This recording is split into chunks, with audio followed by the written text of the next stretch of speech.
Okay, moving along, we're going to move on to our next speaker. So we have Shelley Shaffer is our next speaker. I'm going to have to take my glasses off, excuse me.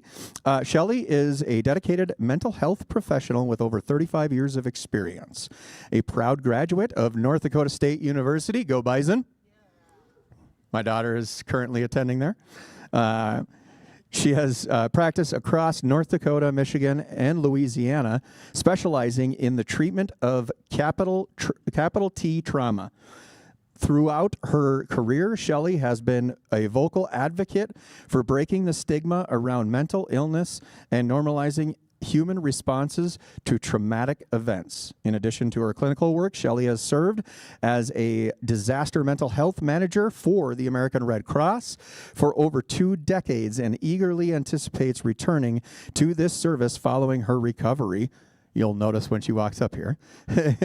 After retiring from state service and closing her private practice in early 2026, Shelley shifted her focus to her family as a full-time yaya, an avid traveler and Saints fan. That's okay.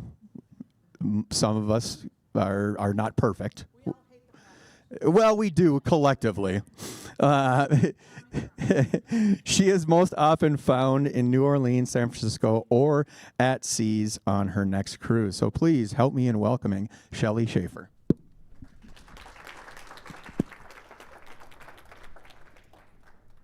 has to be a step.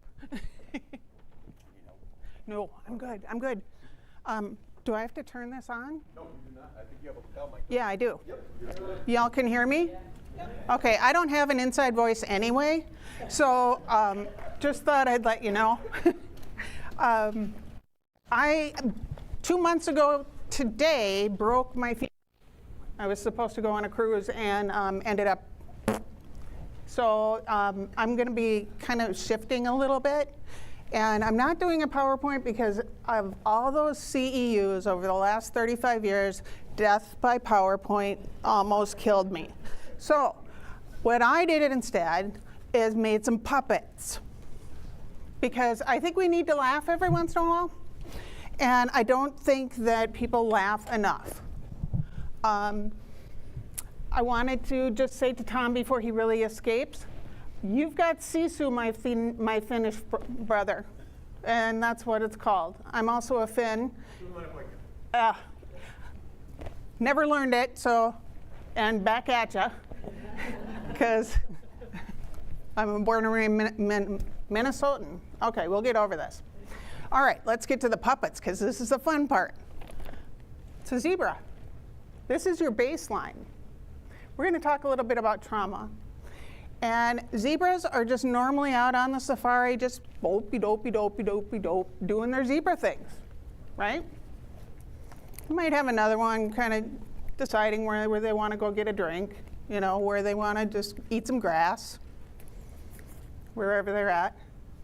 And Fred, he's part of their pack, or whatever you call a group of zebras. I'm not quite sure. I like murder of crows, but I'm not sure what zebras are called.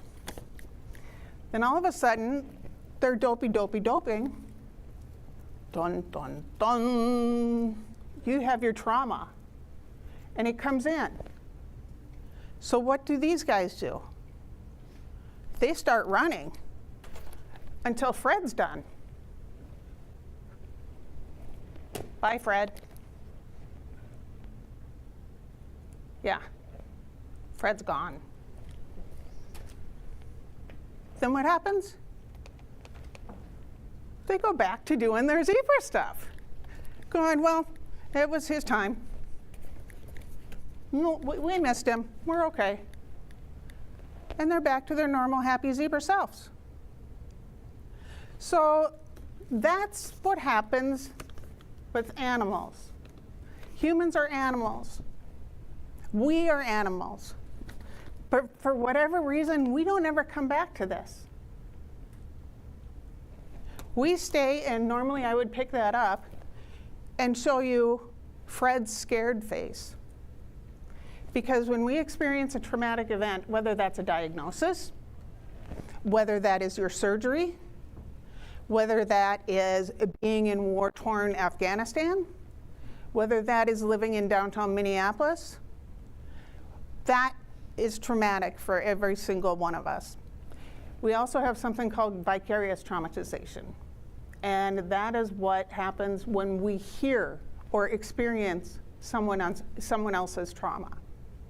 So people can come in as loved ones of yours and have vicarious trauma because of what you are going through. So being a caregiver can even be trauma. I want to normalize and not just say, oh, everybody's traumatized. But everybody in this room is, in some way or another. There's 7 different kinds of trauma. And see, this is where I wish I would have made a PowerPoint, but we have some guests that are living in my office right now, and I didn't want to displace them and do this. But we have the big T trauma. And this is not the right page. So we have the big T trauma. And that's like an assault. It could be war, but it's also classified as hospitalizations. So I was supposed to go on a cruise for my 60th birthday. Instead, I broke my femur. Got to spend 5.5 days in the hospital in Miami, and I'm very, very glad I speak Spanish. Otherwise, I would not have known what was going on with my care. My poor husband, he just knows how to order a beer. So he couldn't, if I was groggy or sleeping or whatever, but he's a former law enforcement officer, retired corrections lieutenant, and he was an EMT. So he saw my x-rays and went, oh, that's not good. And I'm like, honey, don't tell me that. But he said, no, but it's a clean break. It's good, it's good. So that's capital T traumatization. Then we have chronic trauma. Chronic trauma. I'm going to put my glasses on and just, throw vanity out the door because I am 60. Chronic trauma is really long-lasting. It's our responses, things like that happened to us a long time ago, or it could just be a couple weeks, couple months, but it's chronic. It's not acute. It's not a short-term thing. And for post-traumatic stress, I do not put the D on it. It is not a disorder to have a human response to bad stuff. Okay, so I really want to stress that it is not a disorder. It is okay to have a response to bad things. If you don't have it, that's where you came in as my previous clientele in the correctional system. So I hate the word. Normal people have responses to bad stuff. And I'm working really hard not to swear, so bad shit. I've worked in prisons for 30-some years. It's really hard. Complex trauma is the next kind. Now, that's repeated distress it's often from childhood, and most likely relational. A lot of us will talk about, I don't do the reparenting thing or that, but it's who formed us, who made us, who molded us. I do want to say and repeat what Robin and John were talking about. I'm going to say it again, but I want to repeat. If you don't like your therapist the first time, go to a different one. There are so many of us, and this is your life. I've got a wait list, and I retired. So how do I have a wait list when I retired? That's just my little secret. But you can find somebody that you'll click with, and you interview them. Don't let them interview you. So just want to stress that. Okay, then we have insidious trauma. That's like daily occurrences of trauma. You most likely see this in marginalized groups or in downtown Minneapolis, which is spreading to the rest of the state. There's secondary trauma. Discussed a little bit about vicarious trauma. Well, I guess I better not be too close to that one. And the last one's intergenerational trauma. And there's a study that when trauma has occurred intergenerationally back, I can talk about us Finns when we first came. When we first came to the United States, we were very discriminated against. And they didn't treat us very good up there, up north. So my grandparents used to tell me, because all 4 of them came over. And that's one of the reasons I have no clue what you said, because they wouldn't teach us. So that's intergenerational trauma. And it's passed down in our DNA. You can't get rid of it. You can only figure out how you're going to treat it. So next would be, there's 5 different kind of responses to a traumatic event. The first one is fight, right? I'm a fighter. I spent over half my life in prisons, and it takes everything when there's a fight going on for me not to run into it. And I'm a psychologist. I'm not a security guard. I'm not supposed to go in and get it. I went to high school with Pete. He knows that I'm a fighter. Not like a fighter, but I'm also one that will stand up and fight for others. I'm very honored that I was asked to be here today, because I want to fight for you, and I want you to walk away with something that feels like that you can add to your toolbox, proverbial, that can help you in your journey, whether you are in the wait and watch era of your journey, or you are post-operative and you're a survivor, or you're a loved one or a caregiver. I want to give you some tools. But the problem with being a fighter in response to trauma is that we perceive anything, any aggressive thing, as a threat. Anything's a threat. So the minute I walk into a restaurant, I'm looking for every single exit, because I need to know where I'm going to sit. This is the first time ever I've had my back to the door. And it's only because I have a broken femur and I just couldn't walk any further.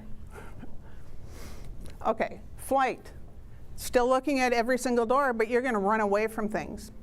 Not always physically. Sometimes you stop going to family outings, or you stop going out of the house. You become more reclusive. And this ties into some of the depression that Robin alluded to. Is that you don't necessarily want to die, but if you didn't wake up tomorrow, it wouldn't be so bad. That's not suicidality, active. That is suicidality, passive. There are 2 different ways to look at that, and as a mental health professional, that's how we do. So flight, you're running away, you shut down, you don't want to talk to others. This is usually where we do start talking about depression. Freeze. Before I retired, there was a fight. I had a brand new baby therapist that I was training, and I was her supervisor. There was a fight going on, and I ran over there. I called it on the radio, and all the people that are supposed to run in and do it did it.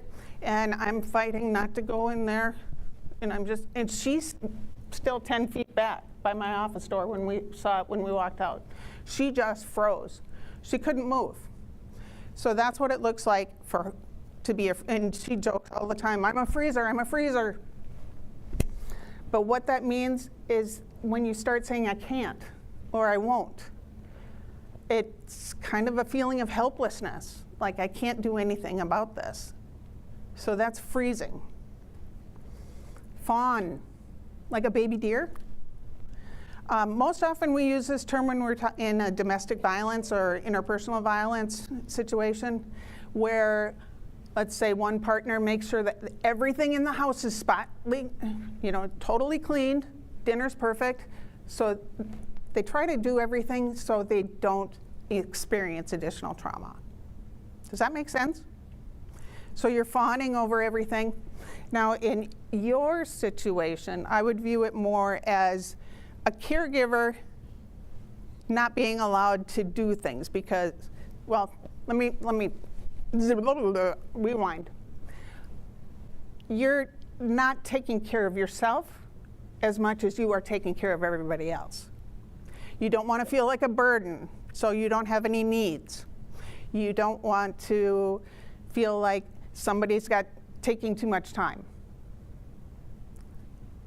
You're the patient. More people can care for you than just your doctors. People can care about you and you don't have to put in any effort. And then the new one, I love it, flop, where you just flop. Like, oh, okay. I would normally try to do something similar to flopping, but that's what I did to break my femur. So I'm not going to have a repeat performance of that. You're unresponsive, you're catatonic, you're staring at the walls. You're just like, the TV's on, but you're not watching it, and it's all day, and pretty soon Netflix, are you still watching? And you're like, yeah, God darn it. You don't know what you're watching, but you're still watching, right? No, you're not taking in anything. That's flopping. And you just really can't engage with anybody. All right. You can ask questions about, I guess, about those later, right? Yep. Okay. So how do you deal with all this stuff?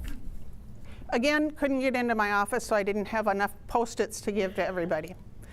But there's something that in the military world, they call tactical breathing. In the mental health world, we call it tactical breathing, or box breathing, or square breathing. And I'm going to ask you to do this with me. Let me explain how we're going to do this first. I want you to get comfy in your chairs. Everything is 4s. We are going to breathe in through our nose for 4. We're going to hold it for 4. We will blow it out, all of it. And I want to hear go, like a whoosh. You want to push that air out. Kind of like in with the good, out with the bad a little bit. So you whoosh out your mouth. And then you hold that empty air for 4. Are we ready? Okay. So I'm not going to do it because I'm going to talk you through it.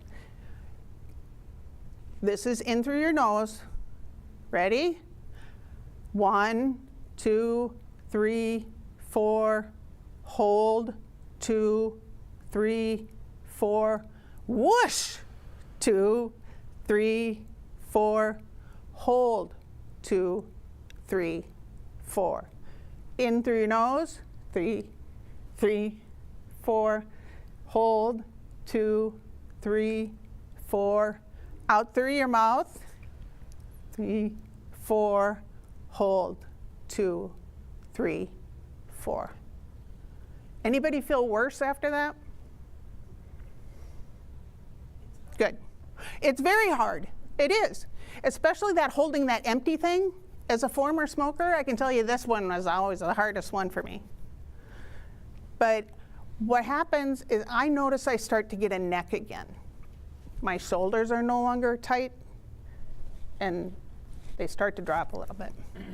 Just want to make sure I'm on pace. Another thing you can do is 5 things. You can look around, see 5 things you can see, 5 things or 4 things you can touch, 3 things you can hear, 2 things you can smell, and then 1 thing you can taste. Or easier, because there's not a lot of places you can be where you can taste things, like I don't want you licking windows and stuff. COVID's still around, flu's really bad this year. So it's colors. Okay, I need to find 5 things that are blue. I need to find 5 things that are red. I need to find 5 things that I could throw in the air without anybody noticing. You know, find 5 things. Okay, and let me just grab a quick drink. The last one is for those, if you start to feel anxious and you're with somebody and you're feeling a little bit of panic, which none of us have ever felt, right? Never felt panicky, little heart racing, stomach starts jumping. Robin referenced my other Bible. It's a book called The Body Keeps the Score. Don't like the guy that wrote it anymore, but just because he's a not very good human doesn't mean that his research wasn't groundbreaking. It was wonderful. But referencing panic, anxiety, we have something called the vagus nerve. It runs right from the brainstem all the way down. And it runs right by all of our major organs. So when we're talking about heart racing factor, wonder what nerve that's by. That gut feeling, same place. Sick to my stomach, same place. and the doctors can correct me if I'm wrong, because it's been a long time since I've had anatomy physiology, but all right, so if you're with somebody and they're starting to feel anxious, can I use you as an example? Yeah. Okay. I'm coming over to you because I got it. All right. So you're going to look at somebody. It's okay if I touch you, right? Okay. Make eye contact, and that keeps them grounded. It makes them know that they're not alone. My hand on his arm grounds him that nobody is going to hurt you. I'm going to help you. Now I'm going to count out loud, and I want you to repeat after me out loud. 7. 7, 14. 14, 1. 1, 10. 10, 42. 42, 6. 6. Okay, now what that does is that slows down his hamster wheel that's thinking he's going to die, thinking everything's going to explode, focusing on the rapid heartbeat, focusing on far too many things that are not realistic at the time. It also regulates your breathing. So if you can find somebody with you and teach them how to do that, you're going to help talk somebody through a panic attack. And you just keep counting until you feel that person starting to, you can feel the muscles tense here. When these muscles, your hand is on them and it starts to relax, those, you're going to feel that they're starting to relax. You're also going to hear less shakiness in their voice. You're also going to hear them start to talk more clearly, and you can tell that their breathing is starting to become more regulated. Excuse me. But that's a nice little trick to keep in your pocket. Now, again, going back to seeking help. You're looking at medical trauma. You're looking at diagnostic trauma. You're looking at chronic trauma. Because heart issues aren't acute. You need to have symptoms for at least 6 weeks for it even to be considered as post-traumatic stress. Otherwise, it's this little thing called acute stress disorder. Again, not a disorder, but I don't write the I don't make the rules. But I can tell you what number it is. Anyway, the last thing I have for you is another thing. If you could punch up that YouTube video. This is something called Leaf on a Stream. Very helpful just to kind of relax. So this is going to give me a break from talking because we'll let her talk.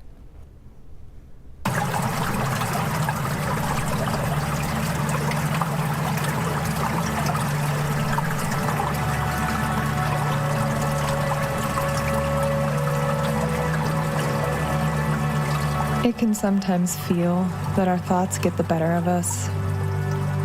Instead of trying to control thoughts, it can be useful to take a step back. One way to do this is to try a visualization technique called leaves on a stream. To begin, find a comfortable position and picture a stream.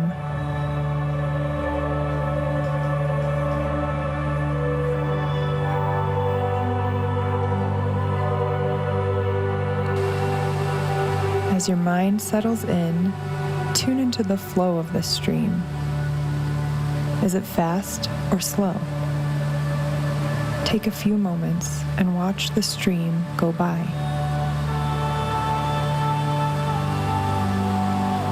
Envision leaves now floating on the surface. Watch them go by.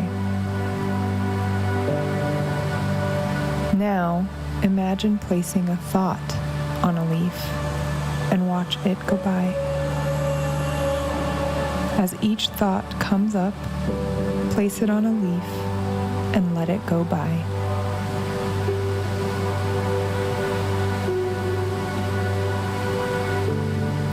Right now, you may have thoughts like, I have so much to do, or this is uncomfortable.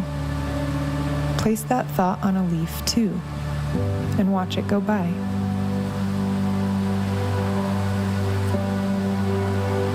Allow the stream to flow at its own pace. Some leaves go by quickly. Some get stuck or take their time. There's no need to force them along. Allow them to come and go as they are.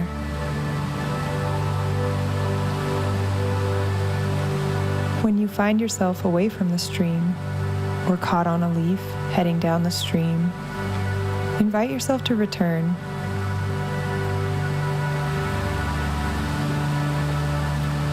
Continue on for as long as you'd like, noticing thoughts and placing them on the leaf. And pay attention to how it feels to watch your thoughts go by instead of following them down the stream.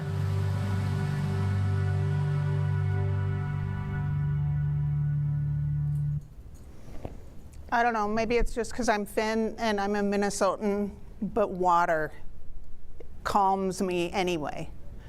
And thinking of putting my crap or shit or whatever you want to call it on a leaf and watching it go away is so freeing. And it's something that it's so easy and simple. You can do it in a public setting. You can do it with your eyes open if you're in a public setting, so people don't think you're sleeping.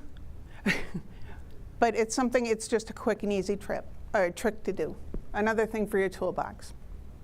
The last thing I want to touch on is that I learned today that not every state offers mental health as part of your rehab. Advocate for yourself if you do not live in Minnesota, please. Because depression is the #1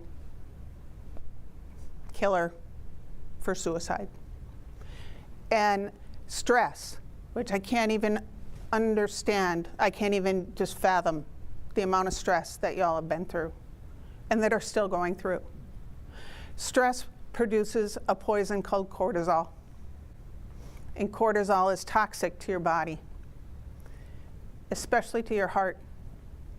So when your heart is already fragile, please make sure that nothing else gets in there. So thank you very much. And again, it was quite the honor to have been asked to be here. And I appreciate you and congratulations.